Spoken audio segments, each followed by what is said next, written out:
Man, I've had the most random songs stuck in my head today. It's been an experience. So still have a job. So maybe when a job is going to have, I don't think so. I'm going to do that. I'm so, I would say, cautious or concerned to make a comment that could hurt my colleagues. I know how difficult is our job, how difficult it is. And I don't want to pretend being sitting there with it's happened there because it's so unpredictable and many things happen. I don't want to. I always when I heard someone delivery sometimes but I don't want it is to defend my club, not for personally. And always I had the feeling that how difficult. I was football player before and now manager, and our business is so complicated. It's unpredictable, so difficult, and I don't want to hurt my colleagues just in a position like we'll do it. But maybe it's going to happen in the future, but I honestly I don't think so. Could you imagine Pep being a pundit? That was what he was asked, if he would ever be a pundit. And if he ever would, it'd be like for golf, not for football, honestly. Like, you'd have the worst match of your career, and then you got Pep there right after telling you every step you did wrong, being the greatest manager of all time. Could you imagine the shame? It's already like TT when he like laughs at someone. I couldn't imagine being that footballer. So, but imagine Pep doing that. Could you imagine him like in Serie A watching where does Conte manage now? Oh, Lazio? Yeah. Watching a Napoli match, like, and just the disgust in his voice. It's like, oh, and they just defend like for 96 minutes and just they never go forward, and like just like it would give him the ick. He just like, brother, what is that? Like, you know what I'm saying? Like, that would be him, like for 90 minutes of a football match in the press box. Like, no, he could not do that. I do feel like there's a world where he could do like the how Kobe used to do the detail show. Yeah, he could do that. I feel like a Pep detail tactics show, whatever, call it tactics, like that would be cool because it's not punditry, that's just analysis. And so it's all the things that we might read on the Athletic or wherever you get your footy articles, but like Pep's just going through stuff, looking at the picture, like the same way he prepares for a club.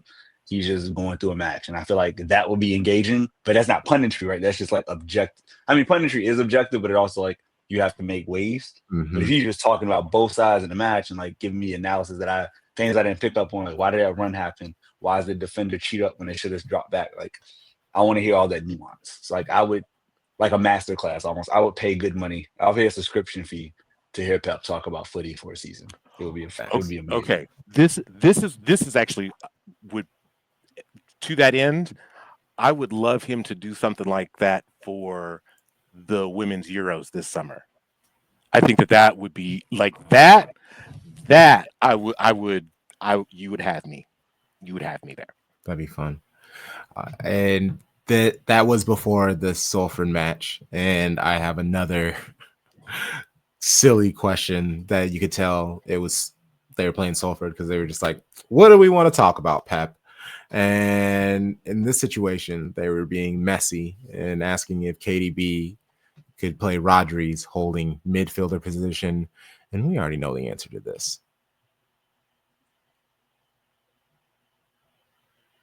Or not?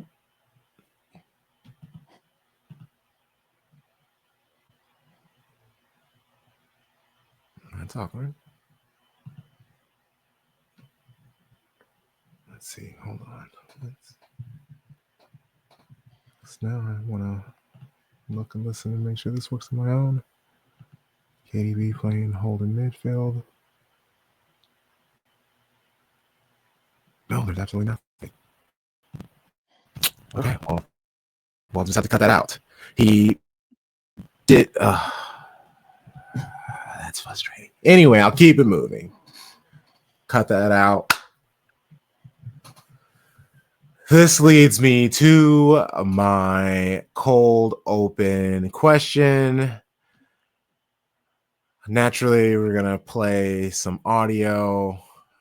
I was trying to figure out when we would talk about this, but let's just get it out of the way so there's no just like looming, especially when I'm about to talk about the starting 11. It's not easy to me to say because I should say him, but he's not here. So 2 days ago, Kyle asked to explore the options to play abroad, the end of his career. He asked 2 years ago after travel.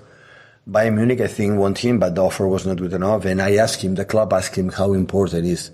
We cannot understand the success that we had these years without Kyle. It's impossible. Have been our right back and give us something that we didn't have and have been amazing. But now in his mind is he would like to explore already, to go another country to play the last years for many reasons. And for that reason, I preferred, playing other players. Like his mind is here. That's all. He went to the club. He went to Chiqui. Didn't speak with me, but of course, now is a question of the market. The question of he's an incredible player with an incredible physicality. When his focus is unstoppable as a right back. He's a top class player. He's fit because if he's fit in mind in there can play 1, 2, 3, 4 more years. Yeah, we're going there. It's one of those situations where, okay, I know he hasn't been great this season. Off the pitch situations and playing every 3 days seems to have caught up with the legend who seemed unflappable in the drama that he used to create. My stance on this is kind of consistent with my thoughts on like when Laporte, Mahrez, Sterling, hell, even Cancelo left. Any veteran who somehow manages to bring the club cash on their way out, I'm going to applaud them for that at least. And his last act as leading captain is, I will call it an honorable one. I know people listening, watching, you're probably scoffing, but again, don't let the last 3 months mess things up because he's had this drama the entire time.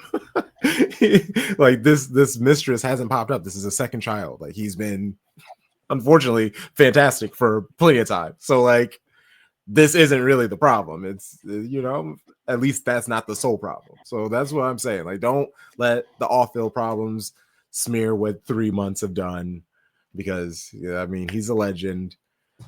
I'm not making it great, but it's just like, come on, guys. Like you're taking yourself the things people choose to like hop on their high horse and then get down and then roll in the mud in some topics. It just frustrates me sometimes. How this is my cold open question to you, my show bros.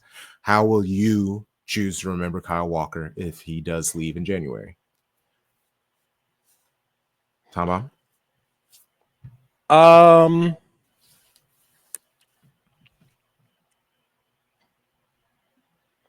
No. He is teetering on statue territory. Like, I mean, you're not. We don't win all of those trophies without him. Like, in that, like we know that. For several different matches, for several different seasons, the fact that he was the club captain the year that we won the treble, like that says something. That means something. Oh, yeah, after the trouble. Gundo was the trouble. He was the defender last year. Yeah. Okay. Yeah, you're right. My bad. But he was still on he was on the captaincy board, right? Like, so when Gundo didn't start, he wore the armband quite a few times. I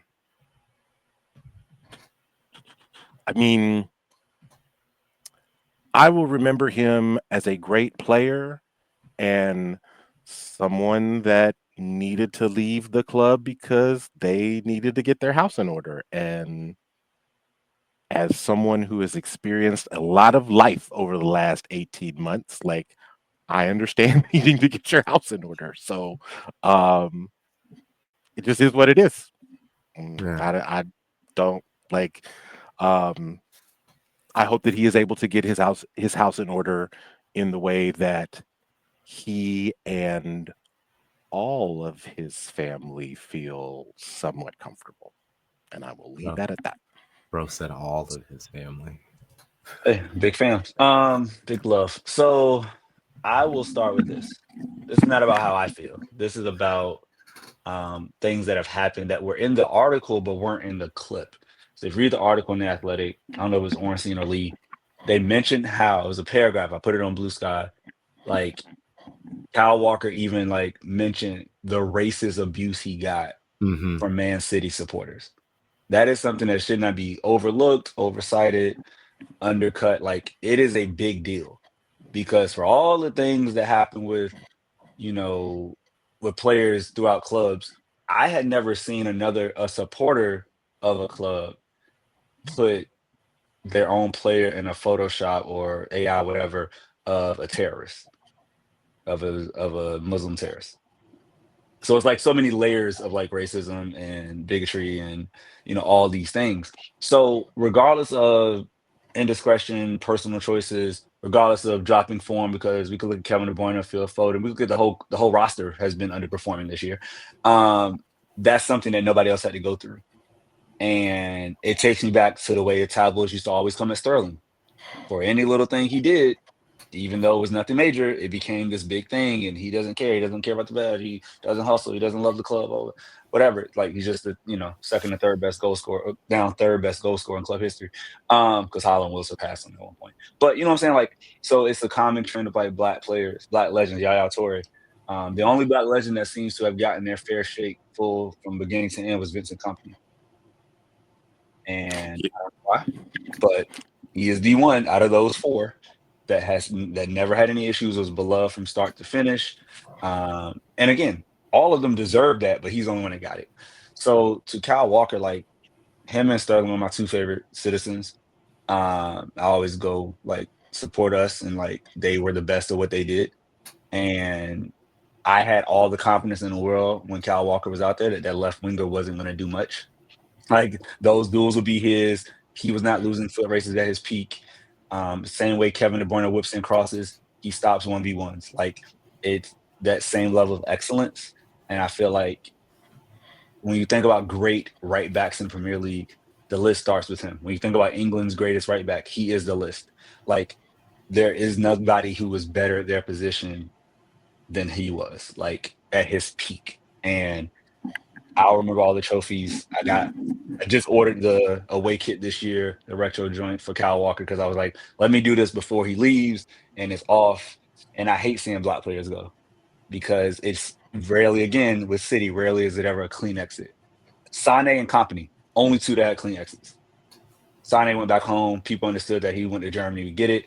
Company retired. The other black legends of the club seem to leave in some type of issue. And I hate that, but I will always respect and admire what Kyle Walker did on the pitch for Manchester City Football Club.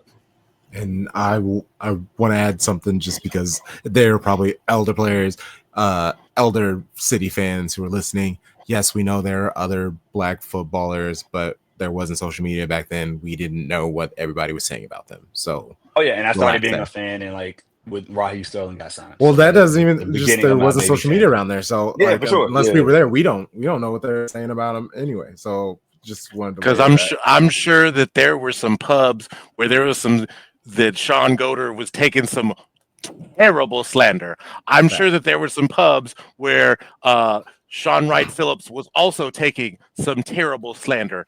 And if we really want to keep it a buck, like Fernandinho didn't even get like the Company Sane type exit. Oh yeah, and like the way that he was the heart and soul of the club for as long as he was donning sky blue. Yeah, like Charlie makes a really good point about that. And my apologies for not even bringing up Fernandinho. Like I'm so sorry for Fernandinho 25 forever. Like yeah, thank you. And another thing before we do the intro and get it into the show, I feel like we need to figure out some kind of legend appreciation layer system. Like obviously I don't think, unless they want to make a statue park, I don't think they want to do that. So it's like, do you do busts? Like, but some of those go wrong. Do you just do like marble plaques, like a plaque wall of excellence type of vibe? Like what? Maybe marble. Like there's not enough marble good. wall. There's not enough good sculptors in the world currently. That's fair, especially not now. Yeah. I love what the Yankees do. Like those plaques are fire because like they're standard, they're equal. You don't have to. You can't mess it up, right? Like it is what it is. And the thing is, when you're winning this much, you build history, and it's important to remember people. And I think it makes us stand out from that red club in Manchester. So I'm here for it. Get them all the flowers. Like you do great. Like the Celtics in their jerseys. Get up there. Go. Mm-hmm. Yeah, because not everybody has City Plus. Not everybody can be watching all these docs of all these city greats. Right? Get those plaques up there. Let their family be able to come and take photos with it. That'd be really cool. Yeah, Man City, we just gave you a wonderful idea with how to do it. So, like, you don't have to worry about get rid of that argument. Are they statue people? Like, let's move on from statues. Yeah, like, I'm not saying move on from statues in general, but like we have players getting stands. Like there are other things than statues, but I also know that's like the phrase. And who's the Mount Rushmore of this or that, those types of things. But anyway, we make it art, baby. Capitalize the A. I hate the most is when you don't want the ball. I hate it. You have permission to make a mistake. You have permission to lose. You have permission. And that's when we get big. Yeah, I'm a genius. Attack everyone and send everyone. I think we're forgetting the most important thing. We're forgetting about focusing just on ourselves. But we can do better. We need to take the next step, and there's no better place than taking the next step here. Show ourselves out there how much we want to win it again. We win 4 of the last 5 Premier League, guys. 4 of the last 5 Premier League. Are we going to do it again? Don't ask me again about doubles, triples, quadruples, fifth-tuples, six-tuples, and seven-tuples. So, and he told us, and I played it before, and I'm not asking him because I don't have that opportunity, but I still will be asking my show bros later. Can we still do it? Hey, welcome to episode 123 of Shades of World's famous. We are the most comprehensive show about Manchester City, covering both the men's and women's games, spanning both sides of the Mason-Dixon line. We making art over here. Capitalize the A. I am CrunkChocolate. I'm here with my show bros, Thom Bomb, Sharpie Charlie. How's it going? How you feeling? How you doing? Wait, is this our Jackson 5 episode? Our ABC? So simple as 1, 2, 3. Oh no. What a throwback. Wow. Didn't see that coming. Nothing to hear, Mr. Tom. Love that, baby. Yes. Man. I'm great, man. It's Tuesday. Tomorrow's my last day of work for the week before a beautiful 5-day weekend. Oh, let's go. I am ecstatic. Yeah, took off Thursday before the scheduled 4-day weekend. You got to make these things happen as a vet. You got to know the calendar. Plenty of things. They can't tell you no. That's hilarious. Look I at love you. that. A true pro. Right? Yeah, how are you, Tom? I'm doing good. Got some good news from work today. I think that I have finally crossed the threshold.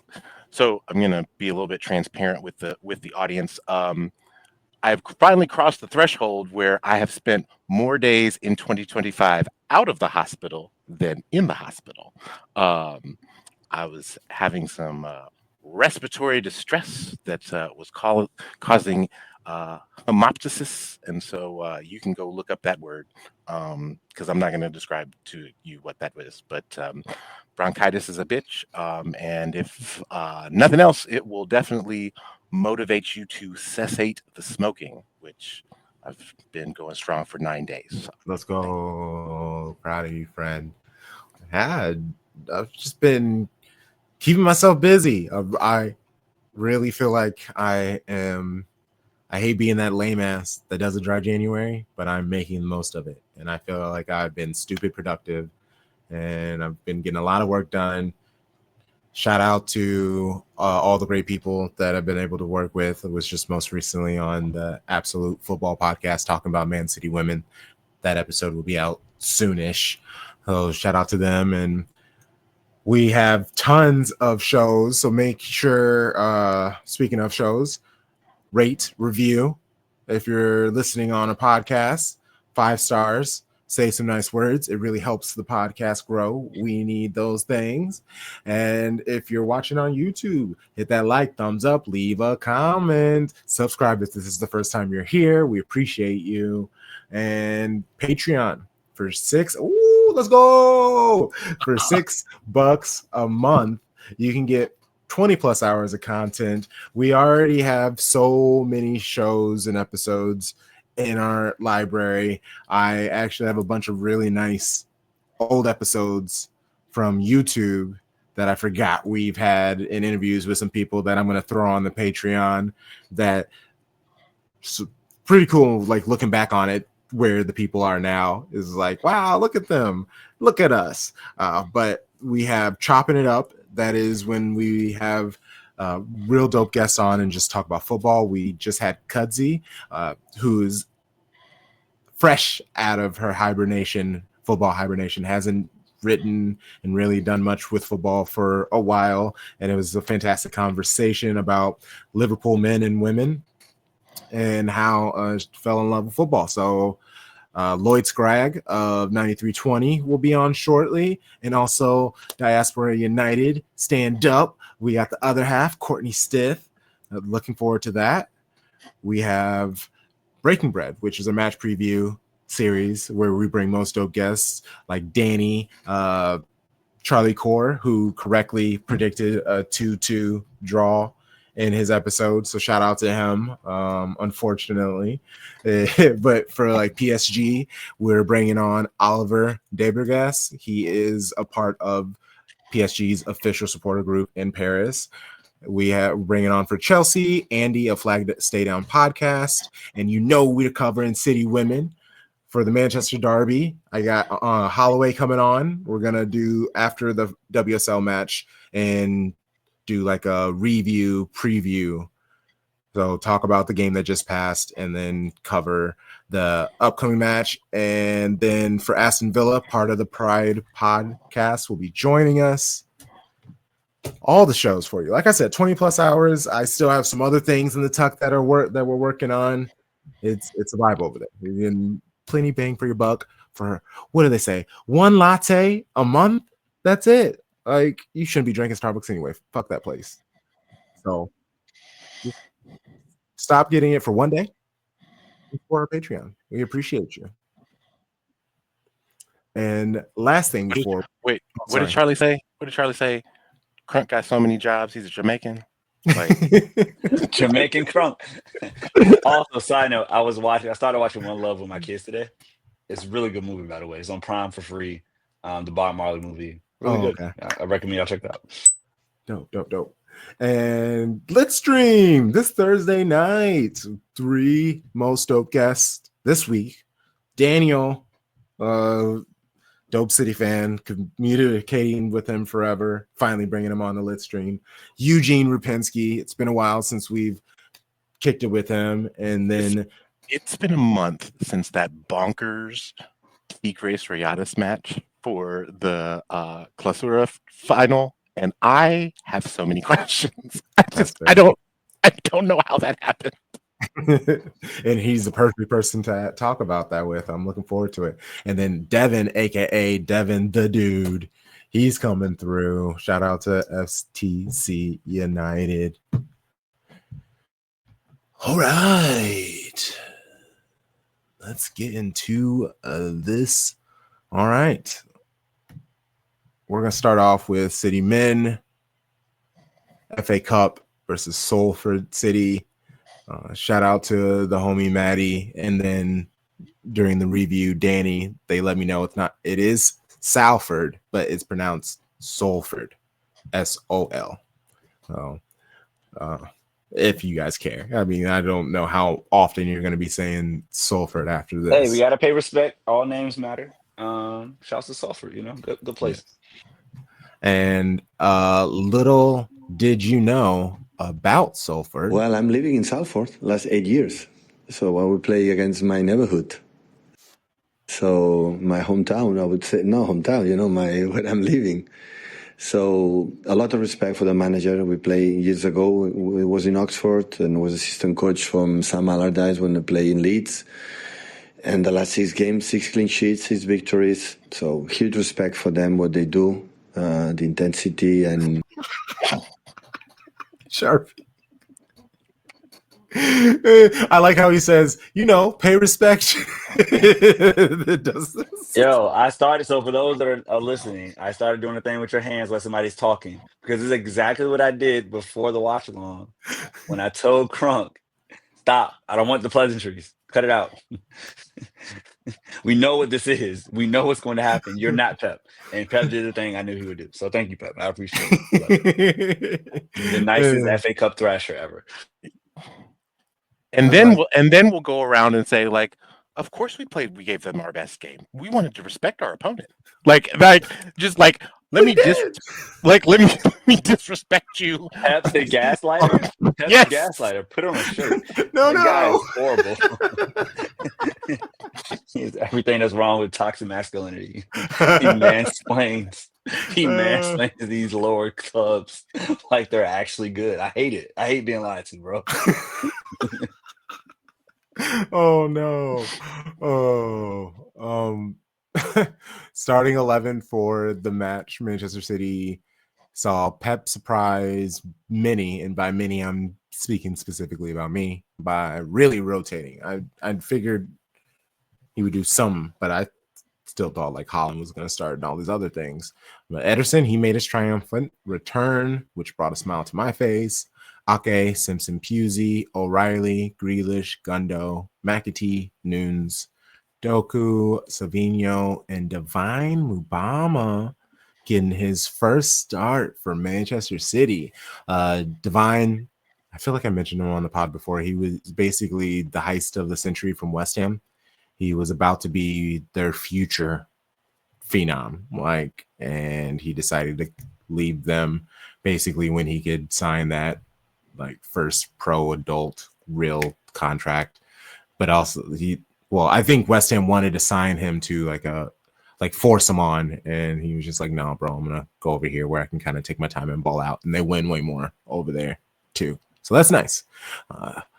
What are y'all thoughts on this lineup? Obviously, we don't have to stay too long on this match, and the goals are nice. Maybe we can pick which one we enjoyed the most. But like Sharpie said, this match was what this match was. And also the listeners, if you haven't, I did a match review with Danny from a Salford City podcast. We covered the match. He did a really good job with his thoughts on it. And I have actually a little tidbit. I have his thoughts and what he said about Doku, because I loved it. It made me super happy. But first, Show Bros, what did you think of the lineup? This lineup reminds me of like an ice cream sandwich. So it's like you got the dark parts on the outside and then the white in the middle. And so the fact that I knew exactly what she was about to say when you said ice cream sandwich, I was like, no, he didn't. No, he didn't. Yes, he did. And here's the thing. I'm going to even this bad boy out because of just hue and the history of colonization and whatever. I'm going to put Newts up top with Savinho, Doku, Mubama, and have a little sliver. So it's like an Oreo thin almost, like a thin ice cream sandwich of like McAtee, Gundo, Grealish, and then a back four of melanin infused with O'Reilly, Ederson, Simpson, Pusey, Ake. Shouts to see O'Reilly. Shouts to see Simpson, Pusey. Yes, I'm going to keep going talking about the players after I dropped it on you. And Savinho and Doku playing together is fun. It is my favorite thing to watch. Yes. They are so fun. Tom, how did you feel? It was recess because the kids was out here playing. It was recess. That's what I thought.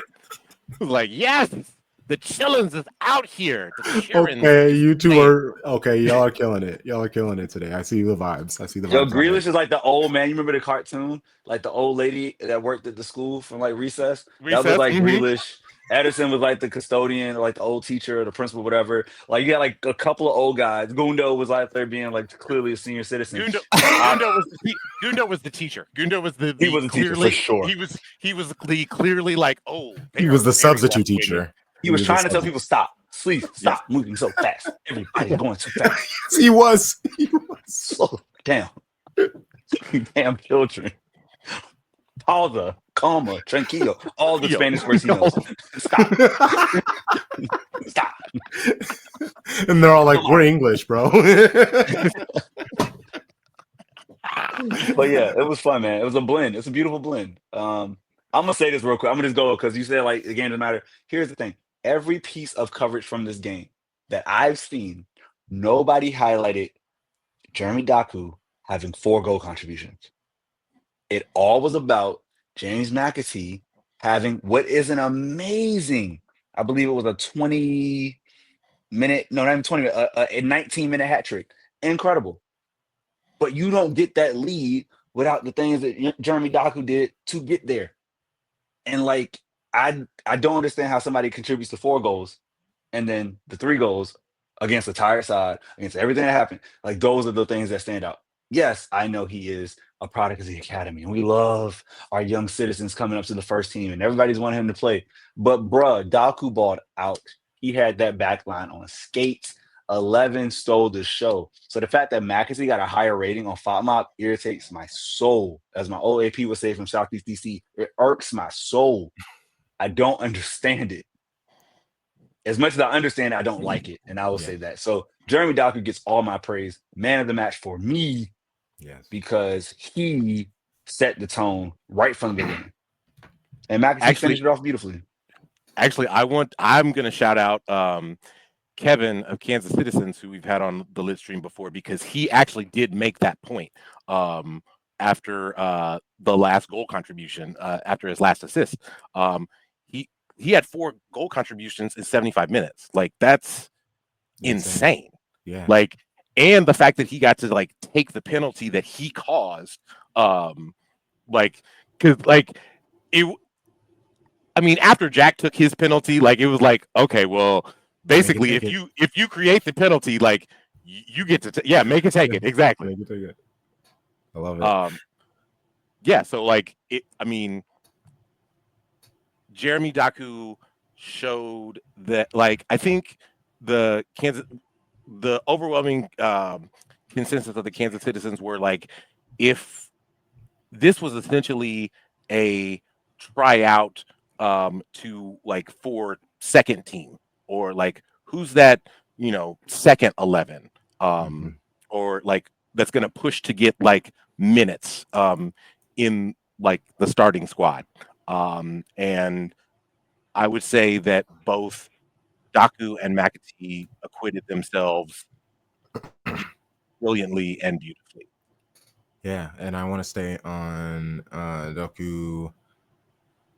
Here's Danny from our review talking about Jeremy. After I released today was called Explosion, Not Implosion. And the reason is that seeing it live, when Doku was getting the ball, he would stop like it was an exhibition game. And he'd stop and he would make his defender stop, which was normally our right centre-back, Liam Shepherd, possibly number 32. Can't quite remember the squad number. And as soon as he got Liam Shepherd to stop moving his feet, he would explode. And I just thought, I've never seen this before. I thought Liam Shepherd is a good player. In our league, Liam Shepherd is a better than League Two player, but he's often injured. And he, from a standing start, he had no chance because of the explosion of Doku. And I know he cost £50-odd million or whatever he did. He's a very expensive, talented player. But to see the chasm of talent and athleticism in that one dynamic, in that duel, was breathtaking. Yeah, and he went on to say a lot more, but he named his podcast after Doku. Like, what are we doing? Like, it was frustrating, but obviously, Maka was great, and we can move on to him after you, Sharpie. I just want to stamp that Jeremy Doku costs about somewhere around 40 million. Pick your currency less than Jack Grealish. That's it. Keep going. Do you know a sentence that I uttered at the press penny? Like that it was just the wildest sentence. Like like what did I say? Like what a first goal in a calendar year for 100 pounds is Yeah. crazy. Yeah. Is Over a crazy. calendar Over year. a calendar year. Averaging a goal every 100. 380 plus days is wild. But hey, get that bag, Gucci. Get that. Listen.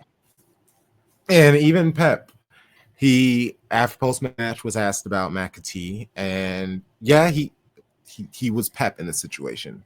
He said what he did great, and he gave him his love, but he was honest. He's a special talent player. It's the generation from Morgan Rogers, Cole Palmer, Leon Delap, and Jadon Sancho, Romeo Lavia. Play with all the players that play already in the Premier League, settled really well, and he was a main player there. He was a captain and City fan.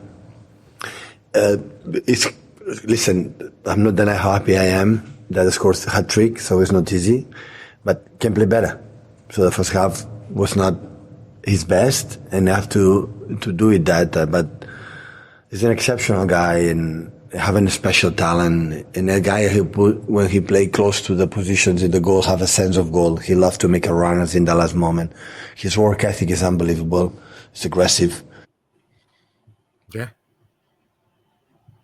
That statement is a product of Pep knowing the player and knowing what motivates the player, because Mac is going to hear that and be like, damn, man, I just scored a hat trick. Like, what are you talking about? Like, and it's going to keep him focused to like, know, like, okay, these are the things, like, this is what he was talking about. Like, so when he goes back and watches the tape, it was like, oh, he was talking about this, or like, oh, he was talking about that. That's what he was talking about. So knowing how to motivate a player, especially a younger player like that, like, just chef's kiss.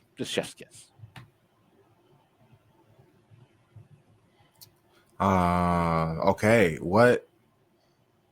Oh yeah! Shout out to anybody who joined us on FanFest for the watch along. It was very fun being able to celebrate 8 goals.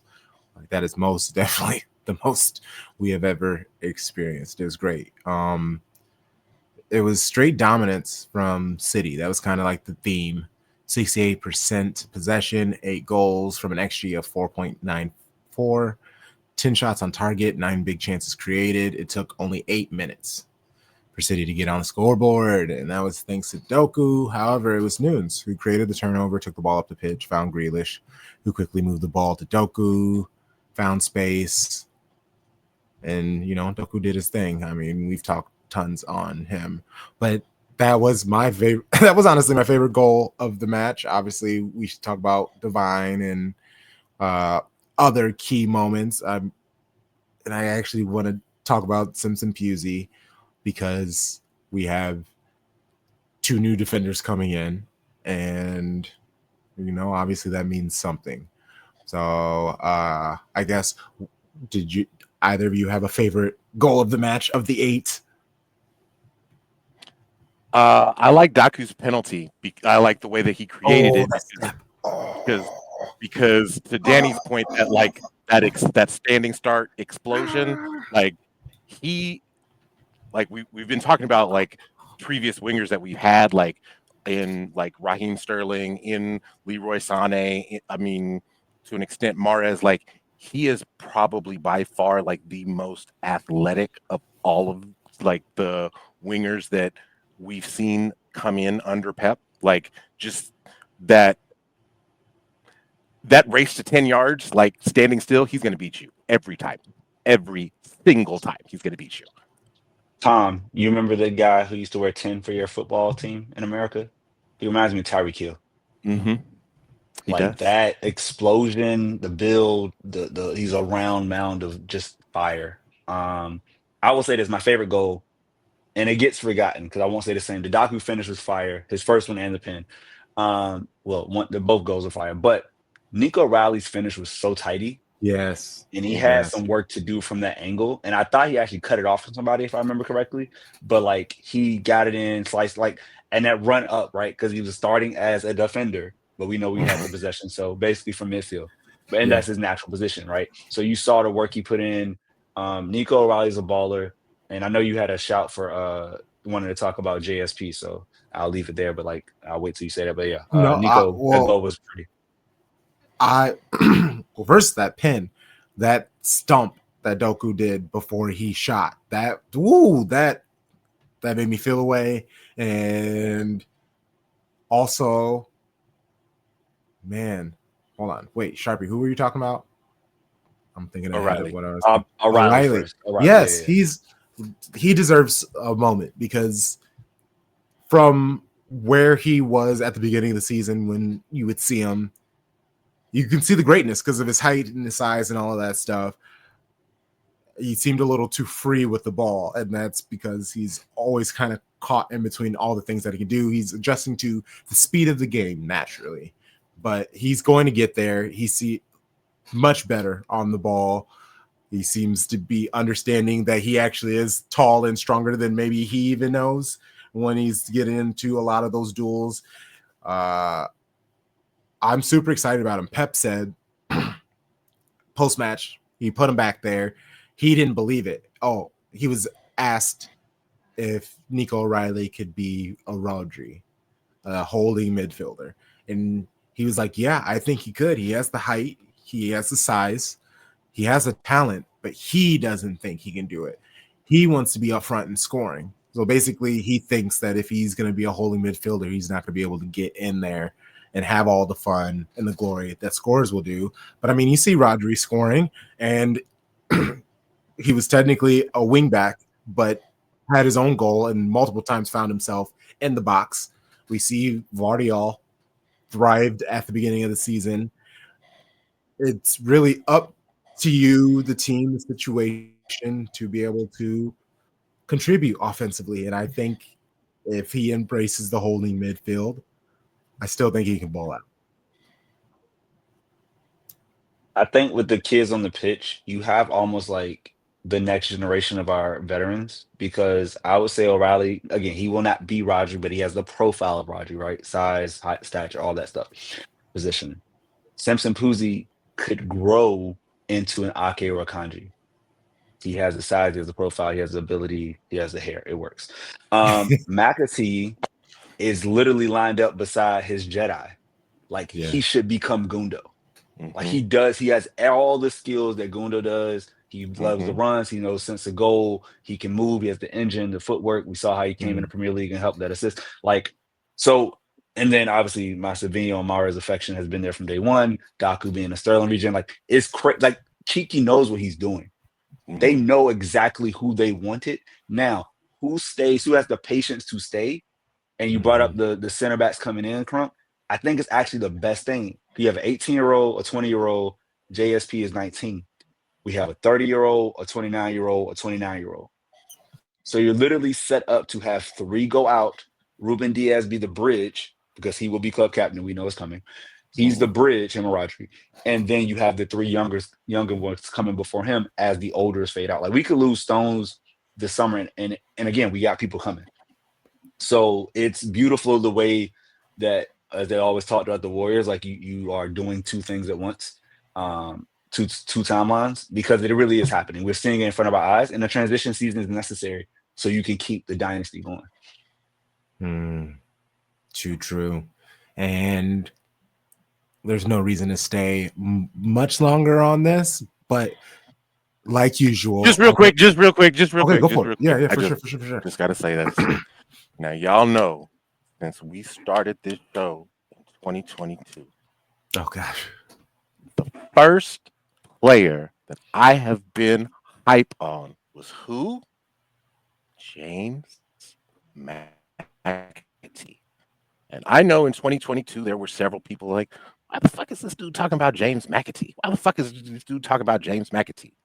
And that match, that FA Cup match, was the perfect example of why I have been talking about James McAtee. And I just want to say that I feel vindicated. Like, not that I ever need like vindication on anything, but thank you, James, for making me right. I appreciate you. It does feel real nice to be right. So I mean, I completely understand. That makes sense. And I mean, while we're talking about McAtee, this was before the next match we're going to talk about, but who cares? It has to do with McAtee. And he was asked, Pep was asked straightforward, is Macca going to stay? I would like to say categorically yes, but I don't know. I would love, but at the same time, I don't know. But I would love to stay, yeah. I was the one who said, Sheffield didn't play, come here. I was the one to say, maybe alone, no, I want Macca here. Of course, didn't play much minutes so far, and I understand that, but I was the one that I said, I want James here with us. So what would happen in when they ask me all the time about the future, like I don't answer because I don't know exactly. So the same happened with James. Yeah. So again, I like how he says that I don't know. I feel like he's just thinking about Kyle Walker too. He's just like, I don't know anything anymore, man. See, I took his I don't know as a, is he gonna become a Cole Palmer? That was my interpretation of that's of fine. it. Like more in the sense of like, is he gonna, like, yes, I would absolutely love to have him around the club, and I am sure that Pep would love to have someone as talented as Cole Palmer on the team. And I know that there are certain thresholds that for play that Pep has that at the time Cole was not meeting, and he wanted to go somewhere else where he was going to be able to do that. And he found that place in Chelsea, and he's had 1.5 great seasons there. And so I think that might be coloring his, well, I don't know statement. And I will just say for the record, Cole Palmer, I think, got a club record transfer fee for an academy product of $40 million. If McAtee was getting a $40 million offer, he'd be gone. It's a numbers game. Like, don't skip around the pounds, people. Like, if he was worth the same as Cole, we would flip it because you have to. But nobody's made off. People want loan offers from Bundesliga. I saw numbers in the low 20s that they maybe want to buy. Cheeky knows he doesn't have to sell for that. We're good. So, and I think Macca hasn't shown enough. Cole showed more because he was there longer. Macca can get his move next year if he continues to play, and then he can probably get in the summer like Cole did if he really wants to go. But you hold him. You let Kyle go. Hold Macca. And once again, you said the magic word, and it lines right up to a conversation. Pep was asked, hey, I know you normally try to let players go one by one, Silva, company, blah, blah, blah, blah, blah, blah, blah, blah, blah. It looks like you might have to just off with some heads this summer, huh? I knew at the beginning of the season that the team, for a question of time, will have 10, 11 players more than 30 years old. So this is normal. But the same team that more than 30 years old, they haven't 4, 5, 6 months ago. They won the Premier League 4 in a row, final FA Cup and quarterfinal for the Champions League. So the team, but we knew it that sooner or later should have done it. What happened, it was unexpected. But it happened, in the modern football for many, many clubs, the amount of injuries that we have, I didn't expect it would happen. It happened a lot. And that's why the process that we have done, you have said before, with all the incredible legend players that happen here. So step by step, they have to change. But sooner or later, it's a normal question of time. New players, young players will come. I don't know now, I don't know in summer, I don't know next seasons, but in the next 2 or 3, the club has to, of course, do it for a question of age. And he also took the blame with the players staying longer than maybe they should have. He was just like, it was my decision. I wanted to keep them. I wanted to stick with the staff. I didn't want to add any extra players. Like, this is me. If you want to blame anyone, don't blame the players. Blame me. Leadership. That part. Oh man. Okay. Brentford. This stupid draw. Lineup. Again, I hosted a watch along on FanFest. It was a good time. Shout out to the people who came through and joined. Watch for the clips because I feel like it's like, man, I kind of. So when I saw this lineup, let's go to the lineup and I'll give my thoughts. Ortega, Akanji, Ake, Vardiol, Nunes, Kovacic, De Bruyne, Silva, Savinio on the left, Foden on the right, Holland up top. I really wasn't too stressed about Nunes. We knew he would help defensively. He'd give the energy. I was just hoping, like the thing was, I was looking at the bench and I was hoping that he was going to try to use it again. Simpson Pusey, he's been on, but he's not doing great in aerial battles. Even when the ball kind of comes near him, he's been whiffing a lot on the balls. I can see why Pep has been hesitant to put him in. He's not doing bad, but also he's not doing brilliant. I was hoping some energy though, like James McAtee. I said McAtee in like the 67th minute. I think he, against this team, he probably had earned coming on. I actually thought Rico Lewis was going to come on and let Nunes get a rest because I don't want to say I think no matter the situation, he's going to run in against the United and create that penalty. But I think if maybe he wasn't as tired, it was the end of the match, tired brain, you make stupid decisions. If naturally, if it was somebody else, he wouldn't be there. But if he wouldn't have to play 90 minutes in a position that's not his comfortable, he might have been able to handle the situation. So I was hoping Rico would have been able to come in about the 70th minute when he's starting to get a little tired, making rash decisions, or he can just maybe Nunes could take somebody else's spot, KDB, let KDB get off. And now we have let Rico Lewis become the right back and handle things. So yeah, that was my thoughts on the lineup. What about you, Show Bros? Did anything stick out, or was it just the lineup? So when the lineup first came out on FOTMob and I looked at it, when I saw Nunes on the right side and Waymo was actually listed as on the left, and that scared the shit out of me. I was like, oh God, he is about to have a day. Like, this is not this don't look good. Like, I get that it's what you got to do, but this ain't looking good. Now, I mean, based off of like positionality, it looks like Waymo played more on their right than their left, so he was running more at Vardiol. But like just initially, that was my biggest thing. Like, oh God, like Waymo might have the match of his life, like because he's running at a midfielder who can't defend. Like, y'all remember that match when we played Arsenal and we played Bernardo Silva at fullback against Saka? I was like, oh God, this was like a revenge for all the Portuguese's like colonization. Like, he got it all back. That one match.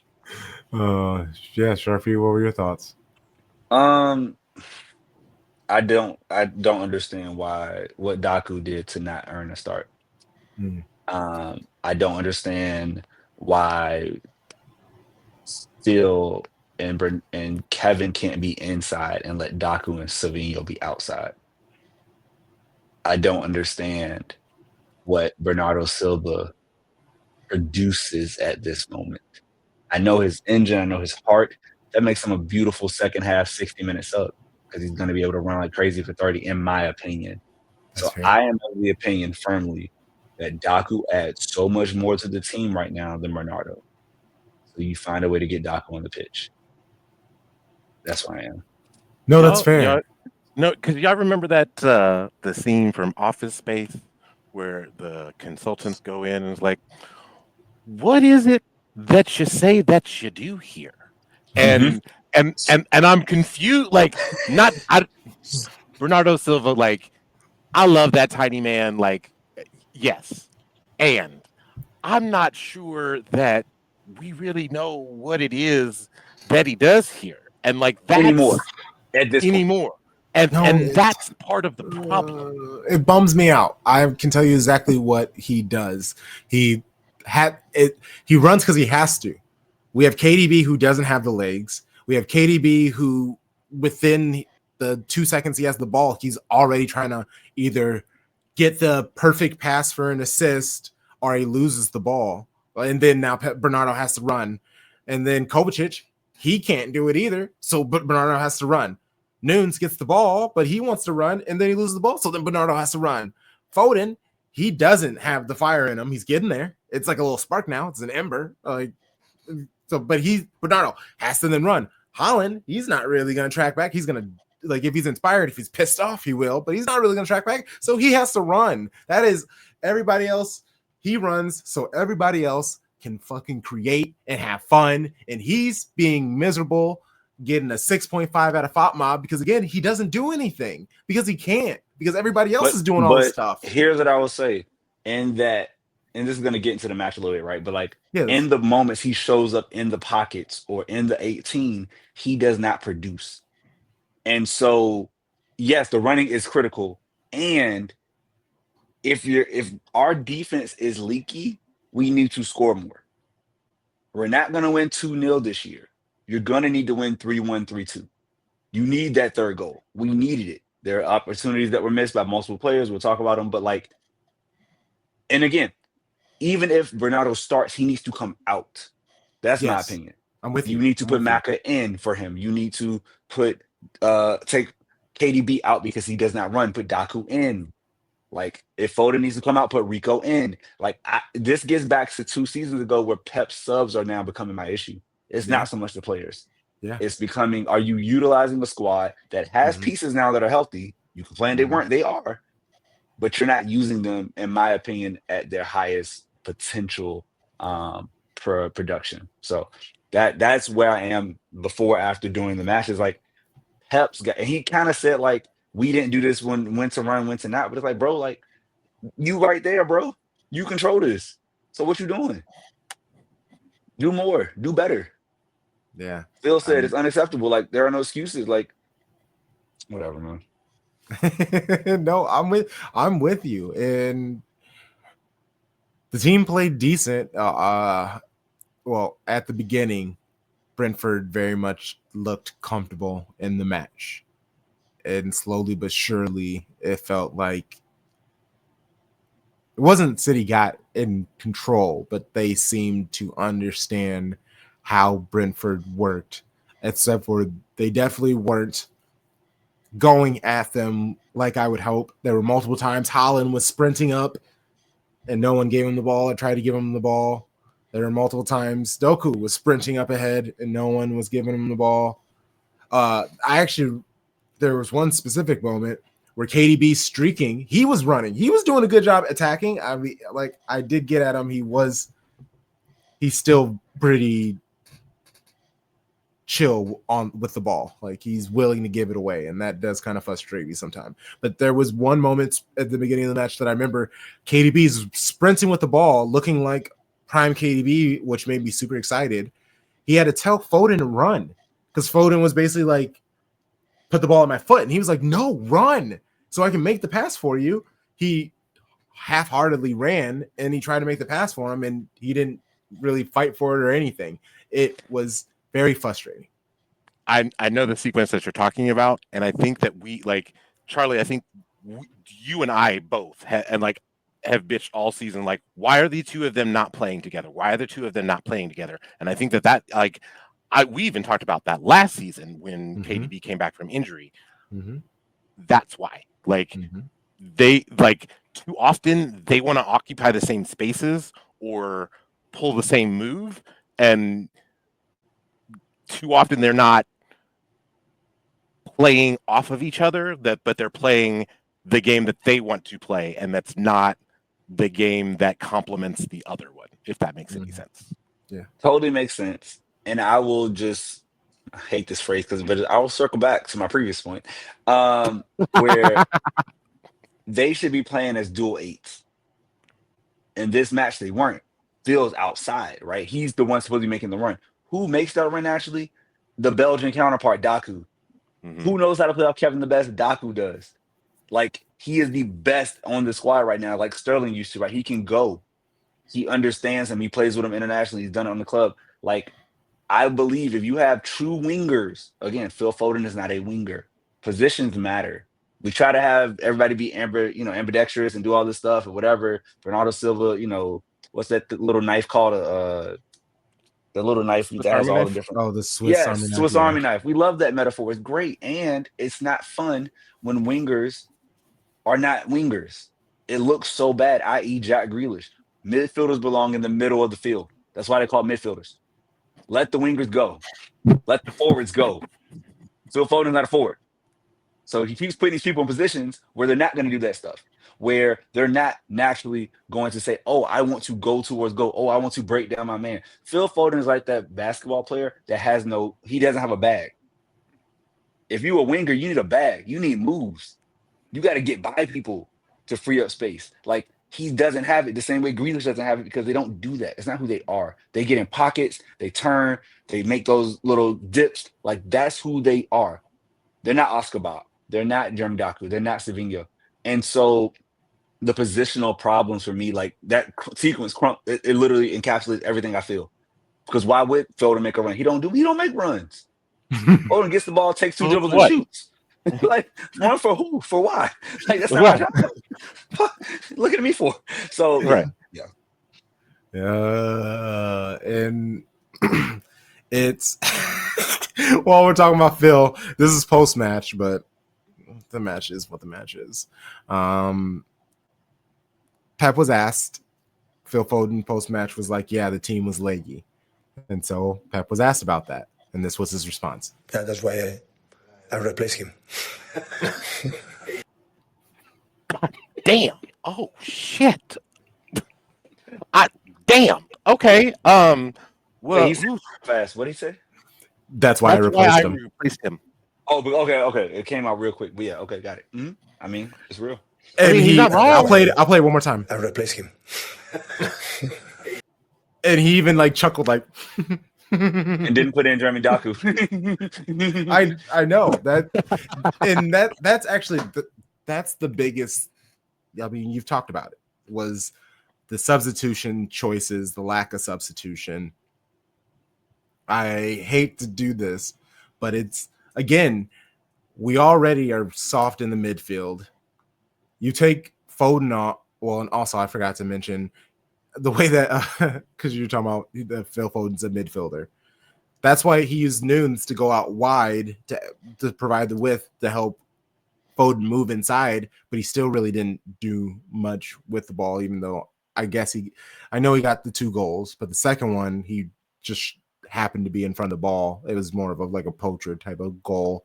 And even him, he was like shrugging, like, and he's not even doing the shooter anymore because he knows that's not him right now. He's got to figure something out. Oh, no, he did it twice. Oh, he did? He did it both times. Yeah, you missed it. Yeah, I did miss it. I wasn't paying attention. The first one he deserved. That first goal is a beautiful. Yeah. Now that's the KDB to Foden link up. Where was Foden? In the middle. Where was Kevin? Playing across. It works. When they switch spots, it doesn't work. Doesn't work because one can't whip in across because he's not right-footed. Anyways, positions. Can I talk about Savinho real quick though? Please. So my guy has all the aggression that Jack Grealish doesn't. When he's on his natural left foot, Mans is shooting, and Mans was wrong to shoot at least 4 times. Yes, because the square pass was right there. They're gonna watch that film, and he is going to say so many bad words in Portuguese because he missed at least 3 different assist opportunities. Mm-hmm. Like clear cut, get it back, cut back. Not even cut back, just square the ball. and you had 2 runners waiting, and every time the players are just like, bro, like we know you can shoot, and that's a really hard shot. Let me get a chance in front of the center of the goal. And I can't remember. Holland was definitely there for at least one of them. I think Phil was waiting for one. Kevin might have been there. He just wasn't passing. He was on pure Allen Iverson 2001 mode. Like Eric Snow, get out my face. Theo Ratcliffe, go over there. Aaron McKee, bye. Like I am going to the cup. It's just me.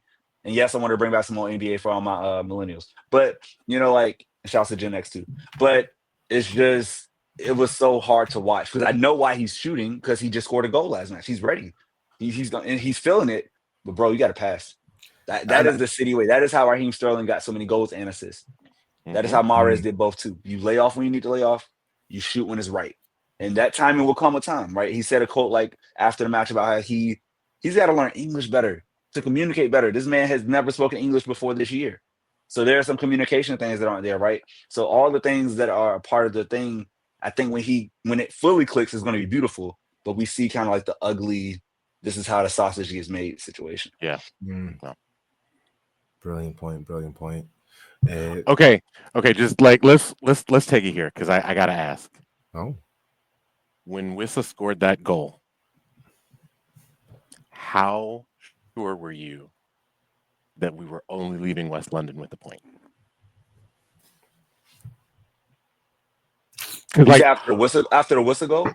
After the Wissa goal, yes. See, no, I knew they were open, so I literally thought we were about to get a third. I was probably like, for your question, I would say like 25%. I would have thought we left with a point. 75%, I thought we win. Like I literally, because we had a chance late. We had a bunch of chances. So yeah, I thought we were still gonna get 3 points. Sadly, it was 50-50 for me because just something seemed off. But you can definitely tell Brentford they wanted another goal, and I couldn't tell. You could definitely tell that the City players, some people wanted to run and take advantage of the space. Some people wanted to hold up, and that mismanagement could feed right into Brentford. And one thing that Pep always says is the reason why Brentford are so good, at least at home, is because they've had the same manager for such a long time. Like they know the vision, they know the direction, they know where everyone's going to be. They've been playing with each other for a while. That's for good and for bad. Like if they're struggling, they don't know how to get out of it because it's always just been them. They play the way that they play. But Pep, he gave it up in the post match, and the embargo won't come out until tomorrow, but he was very honest in this.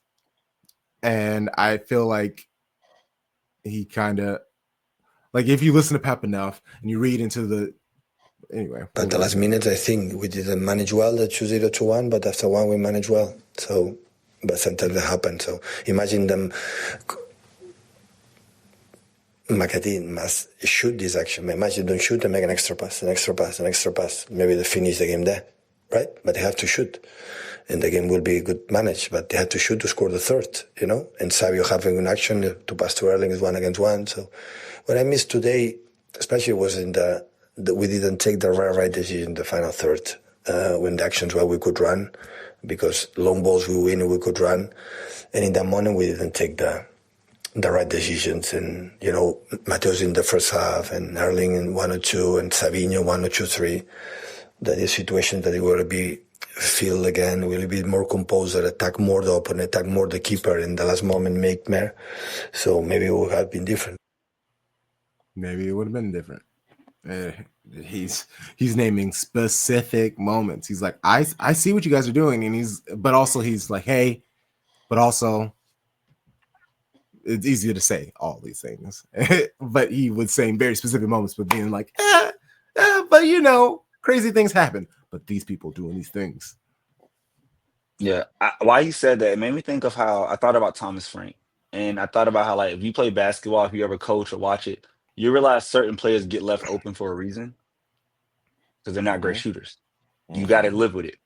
There is a reason why Savinho always had the ball, because he's out of him, Foden, and De Bruyne, he is the worst creator out of them. Not because he's a bad player, just because he's the youngest and the least experienced in the Premier League and all those things, all those factors.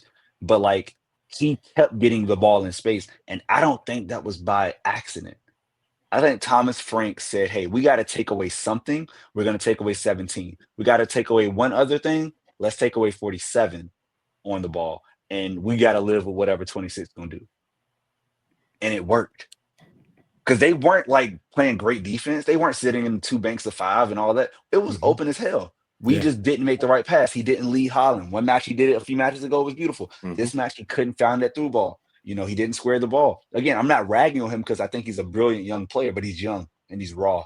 And that's what 20 gets you, is that sometimes it's going to be brilliant. Sometimes you're going to make mistakes. But by April and May, I think things will really be clicking. Like, our running is going to be beautiful, y'all. I know it's coming. The schedule's set up for us to win 9 straight at the end of the season. But right now, and these growing pains is what they are. It's like when you got taller through puberty, it started to hurt. Like, why does this hurt? Why am I? Like, y'all some Why do real my talk. legs hurt? Y'all went Why do through my a phase legs more than I hurt? did. Yeah, y'all, when y'all stretched, y'all, I can't imagine going from like 5'9" one day to like you're 6 foot. Like, oh my gosh. And then like, oh my God, I'm 6'3". Like, what the? Like, so that's why I think Savinho's like in the middle of puberty at City. And we used to have more patience for this process. There used to be it takes 1 full year under Pep to get your things. Whereas like now we want even younger players to come in and do it faster.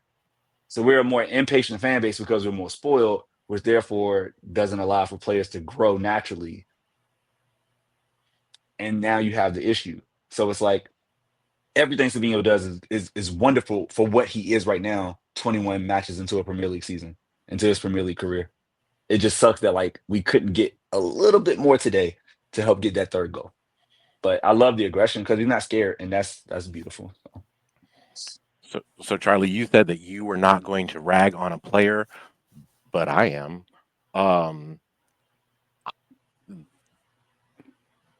The last 10 minutes of the match might be, or the last 15, we'll count stoppage time too. That might have been the worst 15 minutes that Nathan Ake has played in a City shirt. I like, and I don't know if it's like this might have been. Bruh, he was like all of the like, yes, like the fact that like that, like he saved Ortega when Ortega made a terrible choice. I mean, terrible choice. Like Charles Barkley, that was terrible, man. That was terrible. And like he was at the heart of every one of Brentford's goals in one way or another. Like, and I don't know if it's a situation where the player themselves, he's not 90 minutes fit, and we're running him out because we got to. Like, it's basically just him and Akanji until Diaz comes back or Stones comes back, and God only knows when Stones is gonna, like, who called him? Was it one of y'all that called him Mr. Glass? Because like that's really what he is. Like, but I was very disappointed in his last 15 minutes of the match. Like, yes, he bailed out his keeper, and then he put his keeper in some terrible spots, which that's really rough, especially as a defender. And to me, that was almost inexcusable. And I think it also speaks to the point of, if the player's not 90 minutes fit, then go ahead and bring in JSP. Like, I would, especially like, because you know that at least JSP is gonna try. Like, and if he's wrong, he's wrong, and like you can live with a young player being wrong versus like your veteran that you're relying on, who like basically you're asking too much of because he's not 90 minutes fit. I would rather die by the mistakes of a young player. Maybe that's just me. One quick thing, because that moment when the ball beat Ake at the end of the match, and he basically throws his arm up, hoping it's offside, but then proceeds to just stand there and watch. Like, I was just like, what do you? I mean, all you have to do is you could make him scared and could make him like whiff or something. I mean, Ortega also got beat, and they both just stood there and let him just pick where he wanted to shoot. It was incredibly embarrassing. And it reminded me, Pep, he went up to Ortega and somebody else. It might have been Vardiol after the match, and someone asked him about it. And Pep was like, I wanted to tell him that he did such a great job. And I don't know if he was saying that like that's actually what he was saying or what, but I'm sure he was telling them compliments, but he's also telling them what they could do better, because I don't know. I said at the beginning of the watch along, Ederson can't just take Ortega's spot. He would have to lose it. It's tough, but maybe he lost it in this match. It's crazy because I've been thinking like I was gonna put a private chat in, like, hey, I want to talk about Ederson, but you brought him up. Ederson is better than Ortega, guys. Thank you. And I want like, and here's the thing. This is what you got to realize, right? There's a reason a player starts for Man City, makes Joe Hart disappear into the abyss, and has held that spot through all these trophies. It's almost like greatness gets overshadowed now. Like we forget based on like you said, like about the runner form, the 3 months, whatever. Like know what Ederson is, bro. For like years, he's been the best goalkeeper with his feet. He took that mantle from Manuel Neuer and never got rid of it. And you can see the difference in Ortega. He'll get the ball out, but it's not the same crispness. It's not with the same angle. It's not the right lift. Like to be at the highest level. It's just another level to get to. And so I think as a value add, a value proposition, Ederson is adding more to winning than Ortega. And it's not that Ortega's bad. I think Ortega's like a 7.5. Maybe an 8 on his best. When you talk about everything that a goalkeeper does for City. We know Ederson can be a 9, 9.5. And we need that in these matches because, again, we need goals. So if the long ball is going to be the setup, if knowing who to get the ball out quicker, because Ortega's slow with his feet.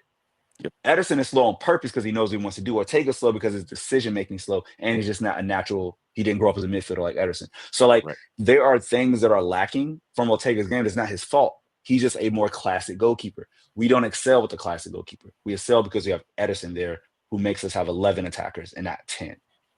And it was evident for me. I only got to watch the second half because of children, but the second half showed we needed Ederson in there, but you can never sub out a keeper who's not injured. So I understand why Pep didn't do it. Yep. But like, it would not surprise me if for the next one, when we know these big matches are coming up, Ederson starts every match. Please. If he's fit, because it's time. Like it's his. 31 is the best keeper. The Ortega thing was cute. It was funny. No. We know our best 11 now, I think, and Ederson has to be there for me. And this brings me joy because I've been saying this all the time. Like I appreciate what Ortega brings, and especially in knockout football, that's great. You kind of need that, and he's not starting, so he's just super hungry to prove himself. And I'm not saying you start and you stop, but we're now getting more opportunities to see that he is not quite the level that Ederson is, and that is something that we all knew. And there's a reason why Pep has always said Ederson is our number one keeper. Even though people whine and complain about it every single time. But honestly, you're always going to whine and complain.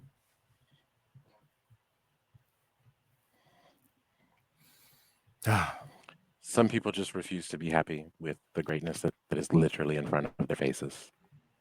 Yeah. And I want to just quickly cover this match this weekend against Ipswich because we have talked about City men for so long. It's time to get to our baby Blue Baddies.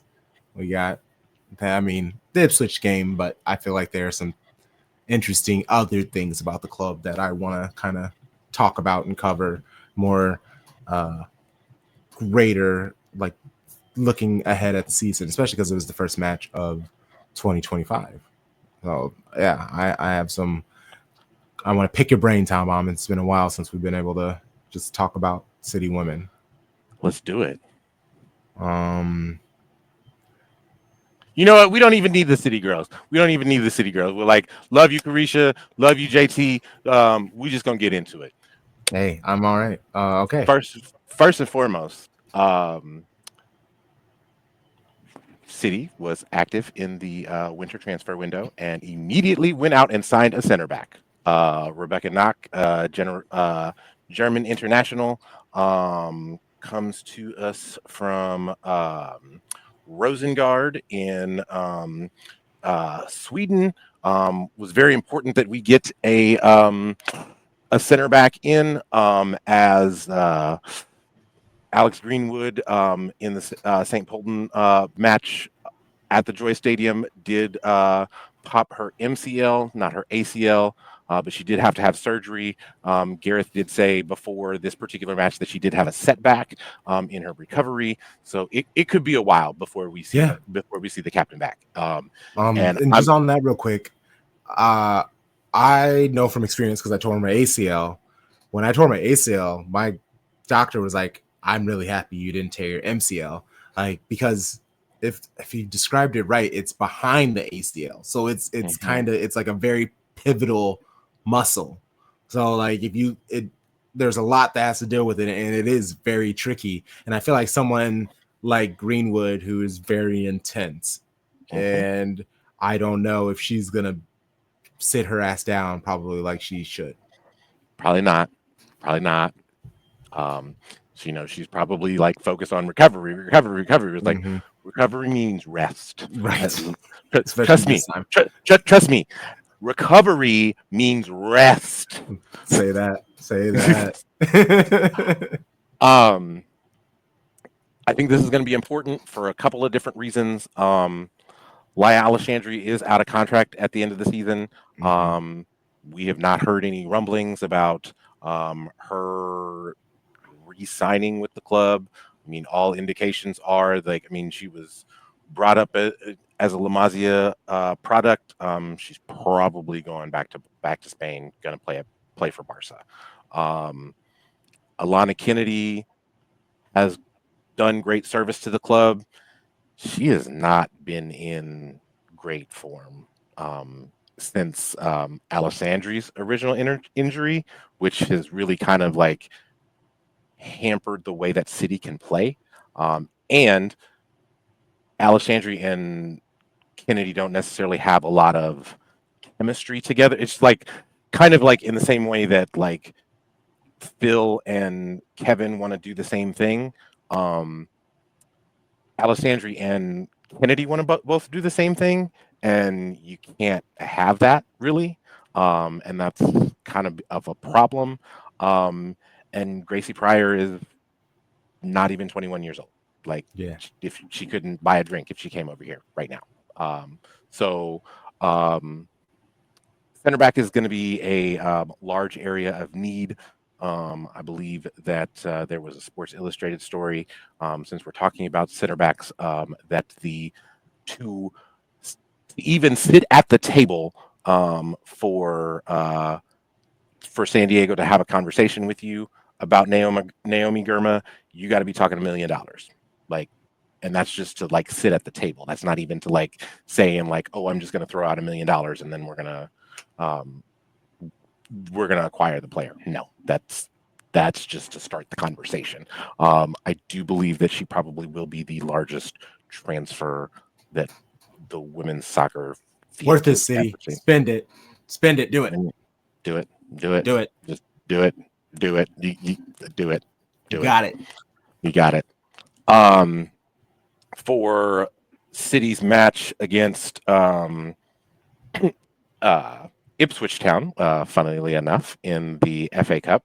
I liked that there was kind of a theme for the FA Cup with both managers, in that we're going to let some kids play, and we're going to have some old vets out there.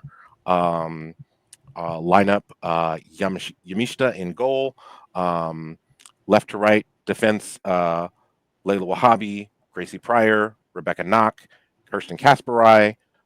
In the midfield, Jill Roard, Laura Coombs, and Laura Blinkilde Brown.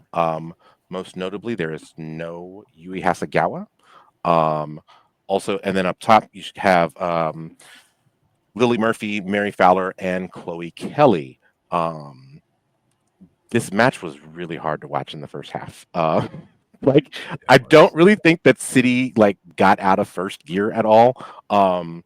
And if it really if it wasn't for an individual moment of brilliance from Jill Roord, like we would have had some trouble scoring. Mhm. That stated, I really did like Mary Fowler's set piece delivery. It looked crisp, because I think that I don't even remember how many corners we had, but oh yeah, we had 12 corners, and all 12 of them looked good. As a matter of fact, there was one in the first half where I was like, oh, Rebecca Knock has some hops. Like Yes. this, like I was like, okay, she can get up. I like this. So She just quickly about Rebecca, she won best defender of her league last year. She's basically she gives me more Alana Kennedy vibes, but like an upgrade to Kennedy. Like yes. before all of the injuries and things kind of Mhm. took her out. And I'm very much excited about Rebecca. And like you said, that set piece, that same too. I was just like, oh, she's got spring. I want to say she scored 5 goals for her team last season. When I looked it up, I feel like that was the number. Because I remember being like, okay, a defender that can score 5 goals for like she can. We very much are going to need that, especially if we aren't going to have him, especially if we're not going to have Bunny. I'm a little worried. So I know that Gareth said before this match that Bunny did go with them to Abu Dhabi, where they trained for about a week. She did train on her own. She is not currently training with the club or like with the rest of the squad. That's going to be a problem. I don't think that Hempo is even ready to get back on the pitch. But in better news, the WSL's leading all-time scorer in Viviana Miedema did come back, and she was subbed on in the 61st minute, and then promptly scored 15 minutes later, off of a really nice assist from Chloe Kelly, who actually got on the score sheet. And watching this match, it was really interesting to see, like, I know that he only played Coombs for 61 minutes, and it seemed like she was stronger over the last 10 minutes than she was over the first 50. Like, she was really like bringing that extra runner into the, like, presenting herself as the extra runner into the box, along with Jill Roord. You kind of had Mary play more of a false nine than have where you would have Bunny play more hold up play, which was kind of interesting to see. I think the most interesting thing of this match, however, was that we actually played Laura Blinkilde Brown as the holding midfielder versus. She did good. She did a good job. She did a good job. She obviously she's not going to set the tempo the way that Yui Hasagawa does, and you're not gonna like Ipswich Town. You know, they're in the 3rd division, so they're not striking a lot of fear in your heart necessarily as a club. But I feel like she was also able to put her imprint on the game, because I like for the first 10 minutes I was convinced that Coombs was going to be the one that was holding, and so I was very confused. I was like, why is Blinkilde Brown like just so far back? Like, go up the pitch. Like, Laura Coombs, why are you so high up the pitch? Like, come back. I need you back. So I think that was an interesting little tactic. And I think most importantly, the squad looked refreshed. I think that you saw it in the Everton loss. You saw it in the loss to Barcelona. Them girls was tired. Like they were not ready. They were not used to playing 3 matches in 8 days regularly, especially with the lack of squad depth, with injuries coming through. I think it really started to wear on the squad as a whole. You could tell that Mary Australian vacation was what she needed. Got the braids redone, looking great. Well, I'm telling you, anytime a woman gets braids, she means business. It's like it's just what it is. Um, and I think that you saw the freshness of the squad in this, even if the squad didn't necessarily look very dangerous. And I think that this was a good stepping stone back into league play because. Oh, go ahead. What did you think of Chloe Kelly?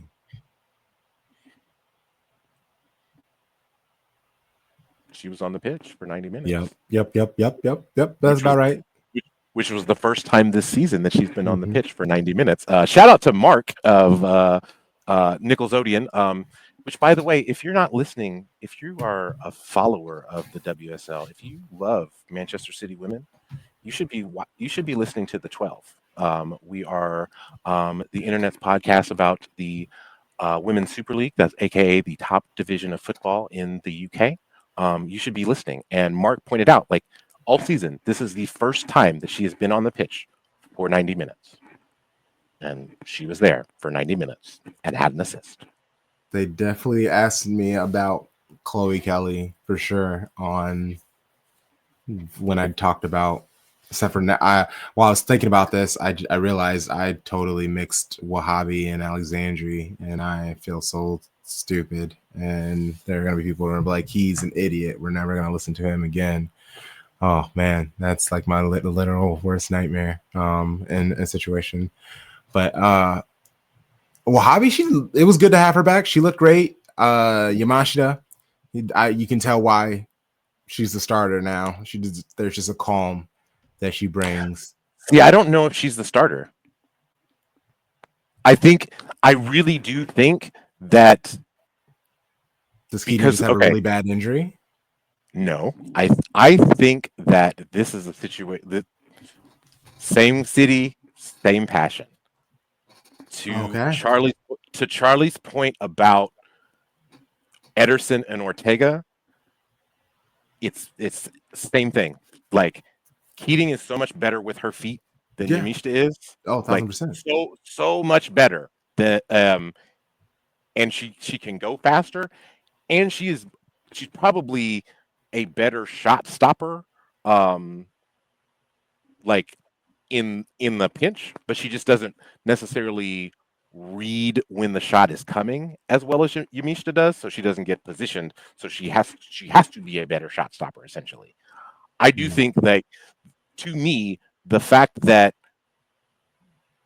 Keating started the last league match and the last Champions League match is an indication to me that she is the starter. Okay, so you think against the Derby this weekend, Keating will start? I do. Okay, cool. I prefer keep when you haven't been on and I've had to do the fill for Baby Blue Baddies. That's the first thing I say is Yamashita. Her distribution, it's visibly different. There's one half of the pitch that she doesn't like going right. Yeah, she doesn't like going right. She'll turn that way, but then immediately turn back left and then do this feeble kick. And it's gotten better because I feel like that's probably all Gareth has her doing for half of the practice. It's just distribution drills. But it's still there's just something different when the player can receive the ball still in stride and can go and attack instead of having to turn back 10, 15 yards, then face the opponent and you have multiple people crashing down on you. It just, there's an added pressure on the players, on the men's and the women's, because of just how important, the distribution from keeper is. Yeah, exactly. And quickly on the young players, they did good. It was shout out to them. Gracie Pryor, she did great in her 61 minutes. Same thing with Lily Murphy. Naturally, more playing time is something that's beneficial. I was super happy to see Coombs get her goal. Yes. And again, she was also, it was a 3-person sub. Good to see Medema. Jess Park is a rock star. Alexandri. What made me the most happy was Hasegawa, like not touching the pitch. Like that brought me tons of joy. Wait, did you utter the phrase 3-person sub? I know it's such a wild thing that a Manchester City manager could do that. Like, 'Cause who I'm would not have gonna lie, I thought? missed the match. I Can, didn't can we do know when you have the that? Is that badge, legal? you can do that. I thought it was like you In the only. Charlie, in the 61st minute. So we can make decisive changes and make sure we secure wins and control the game flow and understand the game state with 3 at a time, because they allow you to do 5 if you want, but you could do Yeah. 3. Oh Mhm. wow, Yeah. that's I know. crazy. I know. Wild, Wow, right? That's that's crazy. crazy. That goddamn goat, he gets away with so much. Back to the women. Sorry. I mean, is there anything else? I feel like we still got to preview both of the Manchester derbies are kind of coming up, and I specifically want to talk about the macadamia white chocolate chip cookie cup. No, it is the footlong cup or the cold cup combo cup. Well, that's what I'm never calling it the footlong cup, other than saying that I'm not ever saying that again. But I like that. I'm just gonna try to think of other things that is sold by Subway. It is sponsored by Subway, so it is the Subway cup. But I'm not fucking calling it a Subway cup. Like, that is insane. But also get paid, and I know Subway is very popular in England. Yes. Subway's popular with me. Okay, y'all want to see my transition? I could do a Jared ad for 2024. No, Subway you can't do that. No, you can't do that. I'm saying Yeah. not as Charlie, Jared, because he did bad things, but as like the non-problematic version, black version that's actually a good person in life, like I try to be. Nah, Subway's fire. Eat Fresh Cup. Ooh, I don't know. now that I can fuck with. I can fuck with that. Eat fresh, yes. This is a good advert for life. I also didn't realize there were double derbies this week. This is insane, guys. Back to All back. right, Yeah. I'm so topped out of women's. Once Bunny went down, I went down. Once him went down, I Facts. stayed down. So I'm Yep. trying to come back. So thank you all for being It's with tough. me. Normally I have more to say, but Well, all it right, doesn't help derbies. that this was the first match back after 3 weeks off. And it was a big so, break. Yeah. Derby time. So Yes. it's the derby. United and this it's not only is it the derby, it's important. City is only 1 point ahead of United in the table. If That's so wild. City, yeah, I know. If City has any designs on making it to the end of the season with a prayer of winning the league, they have to win this match. And it might be a situation where you sacrifice whatever lineups in order to make sure you secure the league win versus United versus a cup win versus United.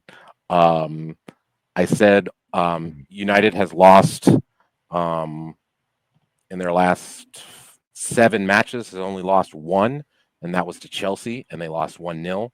I think that this is going to be a match where City is going to need to put their shooting boots on, specifically because I think that I said this on the 12th. Valentulas Joyce has pretty much established herself as the best keeper in the league, and they're like no one is better at stopping shots than she is right now.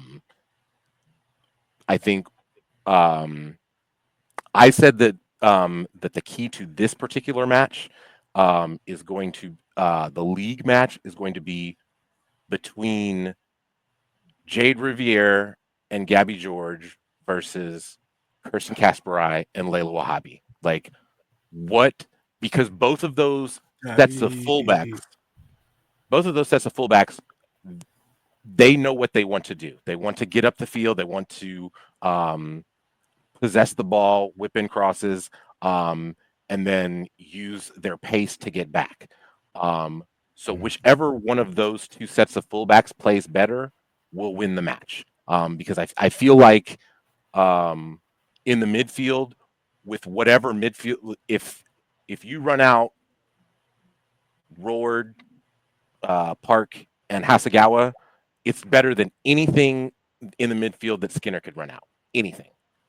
And conversely, with Bunny out, I think United's attack looks more dangerous than ours does right now.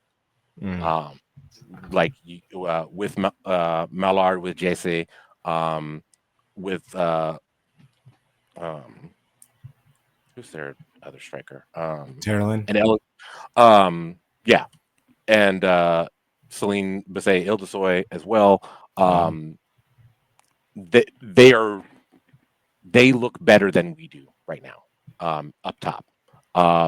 So it's really going to be a matchup of who, like, so if midfield and attack is going to be a push between the two squads, like, who's going to defend better, and like, who do you have more trust in to defend?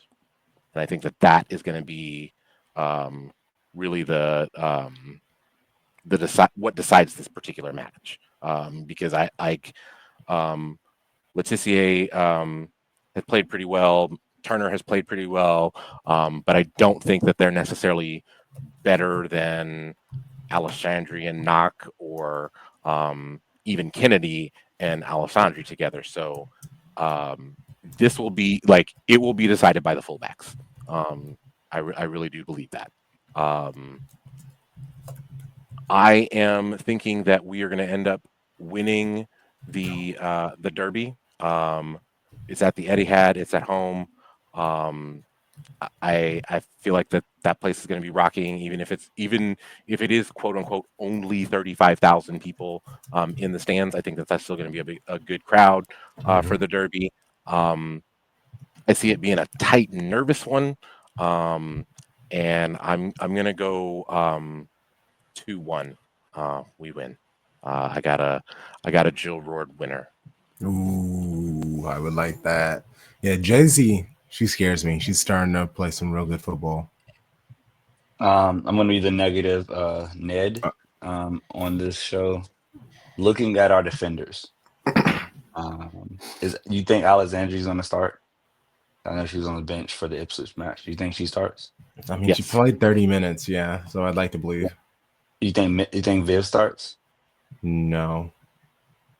He played 32, right? 30 as well. No? But yeah, they all came on together. Her part. Gareth has just mentioned. Sorry. Yeah, he's mentioned that he's going to be real slow with her. Like he's probably not going to start her. You said their attackers. You said our attackers. I just feel like I got 2-1 the other way. That's I don't want it. I want to be wrong. Please. I hope we can record next time. Y'all can say, Charlie, Sharpie, you idiot. I want to be wrong. But it just doesn't seem like we have the back line to hold them back the entire 90. That's fair. I hope I'm wrong, but I will.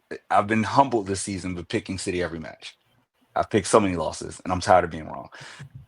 But yeah. We'll see. Yeah. So you know what? I'll do this 2-2 draw. There we go. I think a draw is fair. Late equalizer to salvage a point, keep our place in the table, and we go on. So I'll say a draw. Nice. I will say that going the other way, going to Lehigh Sports Village, like knowing what we have coming up after this match, like knowing that, like, oh god, I just saw it. Sorry. Indigestion. My god. Yes, I know, right? Hit me too. It hit me that way too. Villa's a scary side. Like we've seen we've shouted out Sean Goder for taking over Villa, and they really do have that new manager bounce. Like he's figured out a way to play Rachel Daly, Ebony Salmon, Gabby De Silva, and Adriana Leone all at the same time. Like, and yes, like, and they hung 9, I believe it was, Bristol Rover. On Bristol Rover. Yes, Bristol Rover is also a League 3, third division squad. But like, you hung 9 because like those players know what the hell they're doing. I believe that there were just De Silva had a hat trick, but Daly had a brace. And all of all those players that I mentioned were on the score sheet. So that's kind of problematic if you're like City, and then you have Arsenal.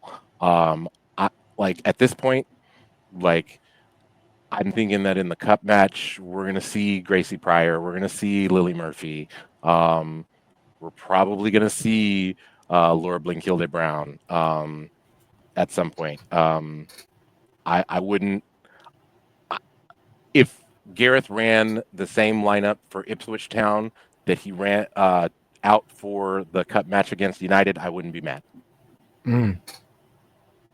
Because I like at this point, like this is just like more congestion of matches, especially like because you know that we're either going to have to come up against Lyon, up against Arsenal, up against who won the fourth group? Shit, who won the fourth group?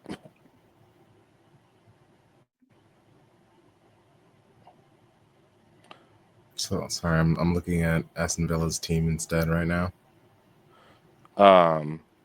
Chelsea. So like, so we're gonna either play Arsenal, Chelsea, or Lyon in the Champions League, and I would rather not be playing Eat Fresh Cup matches and running out full squads for that versus like running out full squads for Champions League matches. That's just how I would choose to prioritize those fixtures. But I'm not sure what Gareth is going to do. Like, so we'll all be surprised together. There's no idea. I'm terrified. I don't know. I'm just gonna say we're gonna win both 2-1. Who cares? 2-1, 2-1. Do I believe that's gonna happen? No, I don't.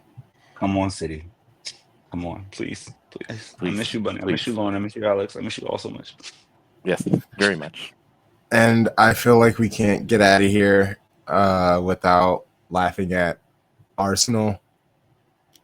And also shame on their fans for going at Kai Havertz's wife. Like, what loser behavior is that? Like, it was really bad. Like, she basically had to shut down her social media and all that stuff. Wow. Just a game. Like, it's literally shout out to Arsenal 86. Byron and Paulina definitely got into it. And they went in on their fan base. And they were just like, that's why Xhaka called you guys an idiot. And I understand that he got his captaincy removed and sent off, and people thought that he was shunned away. Like, and the media really made him seem like he was a bad guy. And then bro went to Leverkusen and they started thriving. Yes. Like, it's just like somebody got a trophy in a 4 league in the last 21 years, and it's Xhaka. Well, not Arsenal. Just want to put it out there, guys. Long time ago. Long time. Yeah. And obviously they do not have the right mentality. There's something wrong over there, and it's bad when they make United look the tactical genius. It's wild.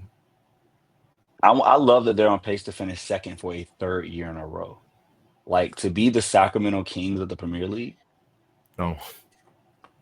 Dog. It's just perfect. Shout out to Vlade Divac. I was just thinking that. I was like, who's the Vlade Divac on that squad? It had to be the Vlade Divac. You know what? It's probably Gabrielle. No, it's Ben White. Oh no. Yeah. Ben White's Vlade. Jason Williams will actually be Martin Odegaard. He's sick white boy. Saka can be Chris Webber. Yeah, I was about to say Saka's got to be Chris Webber. Yeah. Bobby Jackson at this case, just for the fact that they're a sub, would probably have to be Raheem Sterling. Peja, Gabby Martinelli, little Sparky, foreigner. Yep. Party Corliss Williamson. I don't know why, just aggressive, large man. No, we can't talk about 5. We can't talk about 5. Declan Rice, he would probably be that white guy, number 31 with the crazy hair. I see his face. I can't think of his name. He's that backup Scott center. Yes, he's Scott Pollard. There you go. I was like looking up real quick. Yeah, Sacramento Gunners. There we go. That's hilarious. This is so great. This is fantastic. And a wonderful way to get out of here. We'll be back soon. We got the Lit stream this Thursday. Plenty of new episodes on our Patreon. Please subscribe, rate, review, 5 stars, say some nice things, hit the thumbs up, like, subscribe, all of those fantastic things that come with social media. Follow us on social media. All that stuff's in our episode descriptions. But for my show bros, Thom Bomb, will start with you. Let people know where they can find you. As I said before, you can find me on the 12. New episode out now, where we review all of the upcoming WSL matches for this upcoming week. Go check us out. And you can hit me up at Sharpie Charlie on Blue Sky. And I'm not gonna lie to y'all, kind of like my guilty pleasure is that I still be like on X sometimes. Mainly because it's just way more content. I don't be saying too much, but it's just a lot. I've built this up for like 12 years. So, and all billionaires are trash. So, I'm still on Instagram too, and I hate Zuck. So, I can't let this man steal my joy. But yeah, I'll be over on X a little bit. But yeah, mainly catch me on Blue Sky if you want to see what I'm saying. And also, all thoughts and prayers out to California and the fires that are still a threat. And again, special prayers up for Altadena. Yes. Very much so. And follow the podcast, Shades of Blue and W, on any social media. If we're on it, we're not on TikTok anymore. I just preemptively deleted it because I didn't want it to like possibly shut down. I get 30 days. So if they decide that, just kidding, it can stay, I can log back in, we get our account back. But if not, I shut that shit down. I mean, you have all of my data anyway, but you don't anymore. At least I did my part on my end. Also, obviously this episode is over, so everybody jumping over to that Red Note app that is obviously taking all of our information just like TikTok did, but people are just like volunteering it. They're just like, who cares? And now they're just making friends with all of these people. I love it. I don't love it. It's very weird. This world we've gotten, it's getting really twisted and confusing, and it's only going to get in. We're 14 days into this year, but yeah, we're here. We're here. All right. You know the vibes. Shady gang. Shady gang. Shady gang.